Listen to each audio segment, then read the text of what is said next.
It was a long time ago, a quiet, simple village. Suddenly, a devastating flood struck, fields that once swayed with golden crops, children's laughter that filled the air, elders telling timeless stories, all drowned in silence and sorrow. Mud houses melted away, land, animals, harvests, all swept away. In that same village lived a boy. His name was Chandar, just 15 years old, poor, but full of dreams. That night, the flood took everything: his parents, his home, his world. Now Chandar was alone, no mother's lap, no father's shoulder, no roof above him, no one left to call his own. He wandered through the broken lanes. People were busy saving their own shattered lives. Nobody looked his way, hungry, thirsty. Chandar lay under a peepal tree. That tree became his home. Days turned into nights, nights into hunger. And he thought, am I a stranger in this world? Is my story already over? One evening, when the floodwaters began to dry, an old woman known as Dari Amma came and sat beside him. She asked softly, "My son, what did you lose in the flood?" Tears filled Chandar's eyes. Everything, Dari Amma, my mother, my father. The flood took it all. I have no home, no land, no food, and no one is ready to help me. Her eyes filled with tears too. After a silence, she whispered, "Son, this pain is not yours alone. When I was your age, a flood came just like this. My parents, my brothers, my sisters, all gone in the river. I too was left alone." Chandar looked at her in shock. Then, "How did you live, Dari Amma, all alone?" She placed her hand on his head. "Remember one thing, child. Never depend on others for your life. You must build your own path. The world will not pity you. You must carve your own destiny." That night, something awoke inside Chandar. The next morning, he rose. No more tears, only fire. He gathered wood, bamboo, broken planks carried by the flood. On his ruined land, he cleared a patch, and with his own hands, built a small hut, tiny, but his. That night, he lay inside. There was no tin roof, but the moonlight was enough. "This is the first home I built with my own hands. Small, but mine." But hunger returned. He remembered men working on the road near the village head's house. Chandar ran there. "Please, give me work. I'm hungry. I'm not afraid of hard labor." The headman looked at the thin boy, but his eyes were burning with determination. The workers said, "Sir, he can carry mud." The headman nodded. "All right, let's see how hard he works." All day, Chandar carried baskets of mud under the burning sun. He had no food, but he never stopped. By evening, he was given a few coins. With trembling hands, he bought rice, a pot, some spices. That night, outside his hut, he built a small stove. He cooked rice and lentils with his own hands. The food was simple, but it carried the fragrance of his sweat and dignity. For the first time, he slept with a full stomach. Chandar now woke up every morning. He left his hut and went straight to work. Near the village chief's house, the road had broken in the flood. Repair work was going on for 4 days in a row. Chandar carried mud, filled baskets, and worked under the burning sun. Hunger gnawed at him, but more than tiredness, there was peace. For the first time, he felt he was doing something for himself. The work was hard, but in Chandar's eyes, there was hope. Maybe life was coming back on track. Every evening, he quietly collected his wages. He returned to his hut, lit a small stove, cooked his own food. The food was not delicious, but it carried the fragrance of hard work. After 4 days, the road was complete, and Chandar was left with no work again. Each morning he wandered into the fields, asking people, "Is there any work?" But the answer was always the same. "Not now, son. After the flood, everyone is busy with their own troubles." Nobody had time for Chandar. The fire of hunger rose again, not just tiredness now, but helplessness.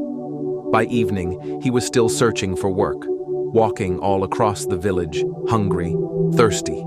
His body began to give up. Finally, he reached the village square, exhausted. And then, his eyes fell on an old bus, parked quietly nearby.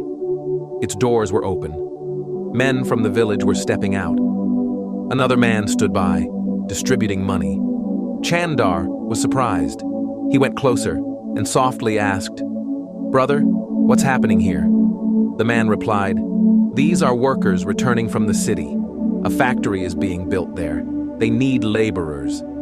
He pointed to the man with the money. "That's the contractor. He takes villagers to work in the city. Morning they leave, evening they return, and he pays them." Inside Chandar, an alarm rang. A spark lit up. His face brightened. Finally, a road ahead.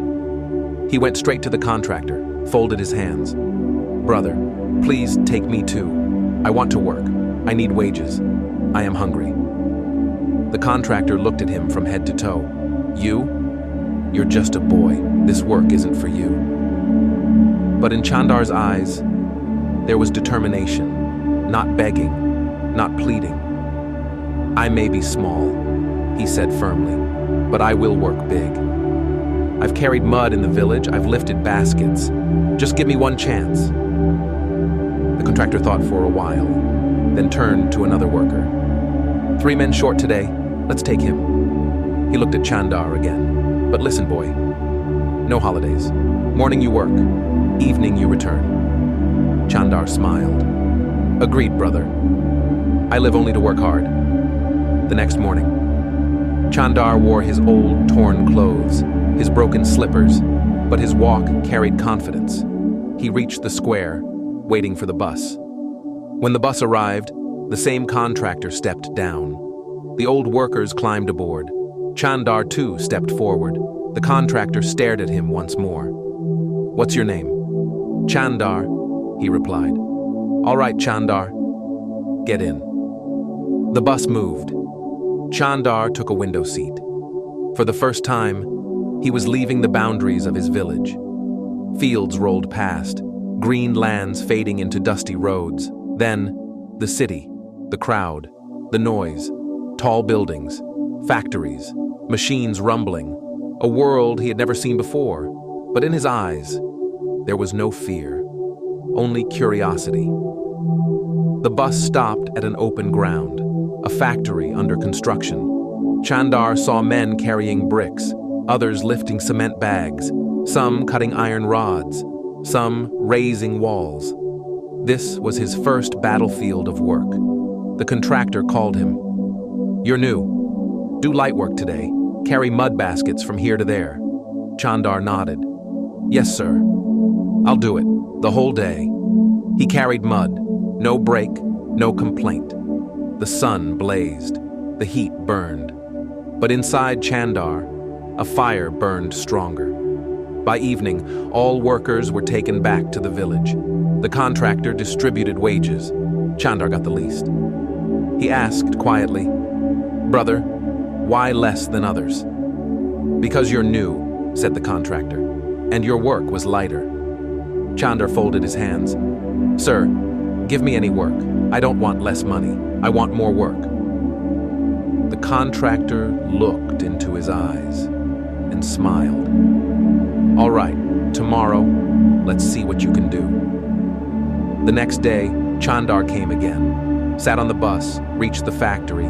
This time he was given the same work as others, carrying bricks, lifting iron rods, mixing mortar, even carrying heavy cement bags on his head.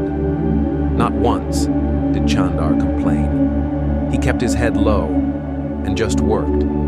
By evening, when the wages were given, the contractor looked at him and said, "Well done, son. Today, you proved yourself. You've come to earn with dignity, not to beg. Keep working like this, and one day, you'll go far." Chandar's lips trembled. He closed his eyes and thought, if only my parents were alive. They would have smiled, seeing the first money I earned. From then on, every day, Chandar rode the bus, worked at the factory, and returned in the evening. 2 months passed. Now Chandar had better clothes, food, a cot, a bedsheet. For the first time, his hut felt like a true home. One morning, the contractor arrived with workers. "There's no work for 2 days. Why don't we make your hut stronger?" They brought tin sheets, bricks, even a mattress. Chandar couldn't believe his eyes. This was no longer a hut. This was his home. But one question remained. "Will I always be just a laborer?"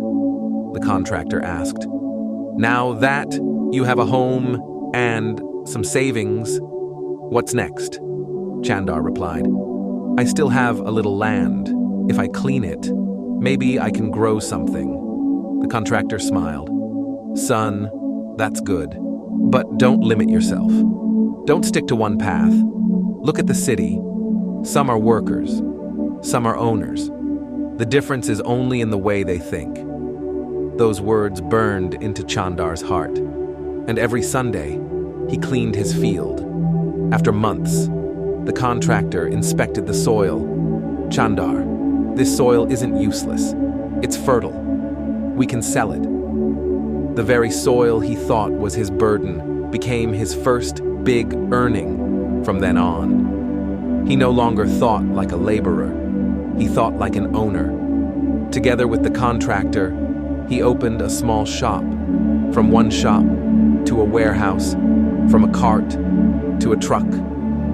Their business grew. Years passed. At 25, Chandar stood on the roof of his home. He whispered to the sky, "Mother, Father, if only you were here, you would have been proud." The contractor placed a hand on his shoulder. "Son, life takes something, but it also gives something. What you've done, that's every parent's dream." Chandar whispered, "Sir, today I've learned something. No one shows you the destination, but once you decide, you must carve your own path." Friends, Chandar's story teaches us something powerful. No matter how big the disaster, as long as there is the will to live and the fire to work, a person can build a new road for himself. When his parents were gone, Chandar did not give up. When hunger burned inside, he didn't wait for help. He looked at his own hands, not the sky. The truth is, no one makes the path for you. You have to make it yourself. Life is never easy, but those who stand tall in storms become the trees that give shade. Help is good, but waiting for help can trap you. When we decide our own destination, we don't follow the road, we create it. Chandar proved that even a poor boy in a hut can become the owner of his own shop. If he chooses to fight, remember, fate does not belong to those who make excuses. Fate belongs to those who work. So if you feel like there's no way forward, don't be afraid. Get up, think, walk, build your own way. Because boats don't sink in storms. They sink only when the oars are dropped. Think like Chandar, fight like Chandar, and always remember, the path is never given. The path must be made.